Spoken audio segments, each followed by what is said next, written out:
hakutaka kumwambia wazi, kumweka wazi labda hivi na hivi. Alimwambia aende kule akajionee mwenyewe. Yes, anataka utajiri.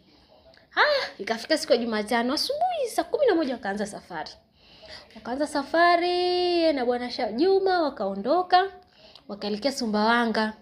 Walipofika kule, wakaenda kwenye nyumba moja ya mzee mmoja hivi. Anaitwa Mzee Majidi. Akamwambia, "Mzee, mimi yule kijana wako." Shabani, za siku. Akamwambia, "Nzuri tu mzee." "Unaendeleaje?" "Tumepoteana sana rafiki yangu." "Nipo bwana, unajua kule mjini shughuli nyingi." "Na huyo?" Akamwambia, "Huyu rafiki yangu leo nimemleta kutembelee." Karibu sana." Akamwambia, "Basi wewe tusubiri hapo nje, mimi nitaingia naye ndani." Akamwambia, "Sawa." Karibu. "Wewe niambie." Akasema, "Mimi naitwa Shabani." Akasema, "Nafahamu, mimi naitwa Juma." "Nafahamu wewe unaitwa Juma, una watoto wawili na una mke na una mama yako mzazi unaishi naye, ila yeye anaishi kijijini." Akasema, "Umejuaje?" Akasema, "Mimi nishinde kujua tena." Akaambia, "Na una maisha sana magumu, kilichokuleta hapa ni kutafuta utajiri." Akaogopa, akasema, "Huyu mzee amejuaje? Amejuaje? Au unanilisha bana amemwambia?" Akasema, "Sasa je, utaweza masharti?" Akasema, "Mzee wangu mimi nitaweza." "Utaweza kweli?" "Utaweza." Akasema, "Hiyo kazi inabidi tuifanye leo usiku." "Tutabidi tuifanye leo usiku." Ilikuwa ni siku ya Ijumaa. "Tutaifanya leo usiku saa 8 usiku." "Utaweza?" "Utaweza." "Haya. Utaenda utalala, kuna kichumba alikuwa amemwandalia, nyumba moja ambayo iko porini. Utalala pale. Usiku utasikia mtu anagonga mlango." Akamwambia, "Usiku ule wa saa 8 za usiku utasikia mtu anagonga mlango. Nakupa na hili panga. Mtu yoyote atakaye kugongea mlango, utakayemfungulia wa kwanza kukutana naye, unamkata panga." Akasema Mungu. Akasema, "Sawa, mimi nitaweza." "Utaweza kweli?" "Nitaweza." Akasema, "Basi sawa." Kweli akampeleka kwenye hiyo nyumba, akampa chakula, akalala. Akasema, "Usifungue mlango mpaka itakapofika saa 8 usiku. Kuna mtu atagonga mlango ndio utamfungulia." Akasema sawa. Akaenda akamlaza pale. Rafiki yake yupo kule kwa mganga anaendelea kusubiri.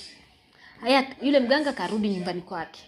Usiku bwana, yule bwana Juma akawa amelala. Kwanza anaanza kuona mauza. Anaanza kunanili. Anaanza kuogopa. Akasema, "Nini hichi jamani?"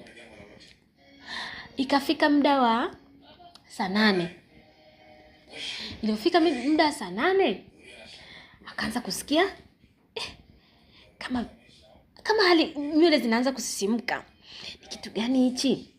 Akasikia mlango unaanza kugongwa. Gongo.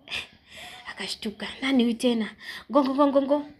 Akasema sawa, akachukua panga lake, maana mganga alimwambia atakaye kugongea mlango, utakaye kutana naye tu mkate na panga. Akachukua panga lake. Akasema, "Hapa sasa nitafungua, lakini sitafungua macho. Maana mimi nitaogopa, najisemea sasa kimya." Akaenda akafungua tu mlango hivi, akakata. Ilikuwa ni mtu ameingia, ila hajamwangalia hata usoni. Akarudi ndani, akafunga mlango, akarudi ndani. Asubuhi akarudi kulala. Alivyorudi hakuangalia hata nani aliyomkata. Amerudi zake ndani, akafunga ule mlango. Asubuhi anagongewa mlango. Asema, "Asie, hongera sana." Ule bwana mganga anamwambia, "Hongera." "Hongera nini baba?" "Hongera, umeweza, utajiri utaupata. Sasa wewe rudi nyumbani."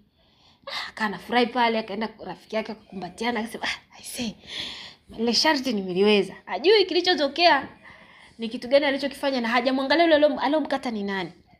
Anafika pale nyumbani. Anaona, maana alikuwa amesharudi Mwanza. Akaona, mbona nyumbani kuna watu wengi hivi? Kuna watu wengi. Anakuta mke wake analia. "Nini unalia? Shida nini?" Akasema, "Mama ametutoka. Mama amefariki." "Mama amefariki?" Mama amefariki.